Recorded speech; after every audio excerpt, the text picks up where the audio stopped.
The renters' rights bill is finally here, but it's about to backfire. After years of delays, finally the renters' rights bill is making its way through Parliament and expected to become law at some point, end of this year or beginning of 2026. But hidden in the fine print, there's a clause that has many landlords and agents concerned because it could flip the rental market on its head. In this video, I'm going to share with you why landlords as well as agents are concerned about one specific consequence that could affect and impact the very people that it was designed to protect, because it could increase rents even higher than what we're seeing today. Stay tuned. So the proposal on the renters' rights bill I'm talking about is the end of the so-called rental bidding wars. Now, if this goes through, quite naturally, landlords are going to want to put the property on the market at the very top of what the market can bear, based on valuations that they've received from agents. Let me share with you John, a landlord with a prime London property, where properties have already increased on average more than 30% in recent years. Now, John usually goes and gets valuation from an agent, which provides him with three. One is bottom, second market, and third is top market price. He usually goes for the market rate because he knows if he gets enough demand, well, tenants will naturally know it's underpriced and he will get the top price anyway. However, when this comes in 2026, dare I say it, John is going to go for the top market price, knowing that naturally tenants will start to negotiate down. This is going to be the most logical move for John. Although tenants are going to be spared the stress of going through the so-called rental bidding war, they're going to be left with an entirely new problem, which is this distortion of rental price. Who's going to know what real rental price is now when you're going to see landlords bumping up the price, dare I say it, 10-15% more what they feel they can achieve? Now, across the rental property market, there's going to be a lot of people confused as to what is fair market price. Those landlords who's going to resist this practice of putting properties higher, 10-15%, they're going to be leaving money on the table because unfortunately they're not going to be able to receive or accept a penny more than what they've put on the market as asking price. And whilst there are landlords like John who decide to go bottom to mid-market to see if they can achieve a little bit more, most landlords had never been involved or encouraged rental bidding wars with their tenants. So 58% had either not looked for a tenant or had never experienced rent being bid above the initial asking price. 19% has never happened once, 29%, and have not looked for tenants in the last 2 years, 39%. If you're a tenant or a landlord watching this video,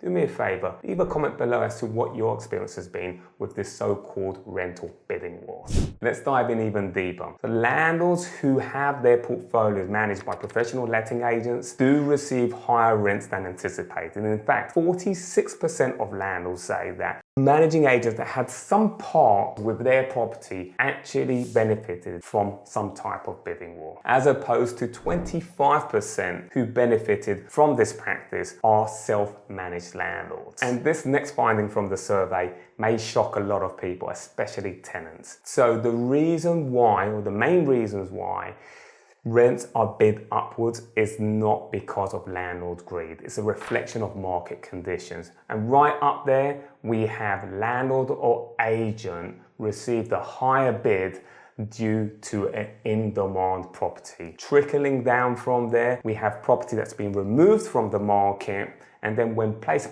back on the market, it was actually the market that had changed, and so they changed the price accordingly. And of course that trickles even further down as to higher rent proposed and accepted in return for a longer tenancy. And there is this perception that very much tied into this rental bidding wars is this practice of landlords requesting lump sum of rent in advance to try and get the best possible offer, but also to be able to, let's say, enjoy a better cash flow. But is this true? So diving into the survey again, we can see that the real reason landlords will ask for rent in advance isn't because they're seeking more profit or a better cash flow. It is actually risk management. So right up there, 56% financial security, peace of mind. Then it trickles down to demonstrate ability to pay. And then at 18% to offer the tenant a lower rent across the tenancy. If you're a landlord and you want to find out the 5 illegal mistakes you want to avoid in 2026, make sure you watch the next video, also on the description. So the thought of having to navigate a complex rental property market is rather unsettling for a lot of landlords, especially when we factor in all the other aspects that are going to come into play at some point this year. And it's no wonder why confidence is at an all-time low. And even more so in London, with 90% of landlords stating they have no confidence in the rental industry. This comes from the platform Spare Room survey that they've done recently, and in fact say that over 30% of landlords are decided to sell up this year alone. Of course, this will reduce the number of rental stock on the market, which then will have a trickle effect in rental price being even higher. And almost 1 in 3 landlords are planning to reduce their portfolio altogether.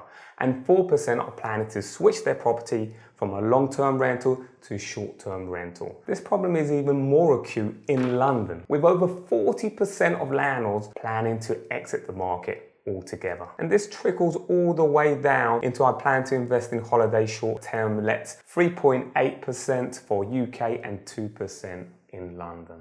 And when these landlords were asked why they were leaving the private rental sector, over 80% stated it was because of the Renters' Rights Bill. And over 70% said because of the end of Section 21, which of course is part of the Renters' Rights Bill, and that trickles down to other reasons. So, in conclusion, government intervention in price setting for rental properties very rarely ends well. Their heart may be in the right place and their intentions in protecting those vulnerable tenants who get involved in some type of rental bidding wars. But is the solution really bringing in some type of artificial price distortion, whereby there's already a complex market and renters are already having to face very high rental prices? As I said, in London alone, we've seen 30% rental increase in recent years. Or is it best to allow markets to do what they do best, which is allow them to determine themselves as to what their market rental price is through supply and demand, rather than having to bring in this artificial restriction, which ultimately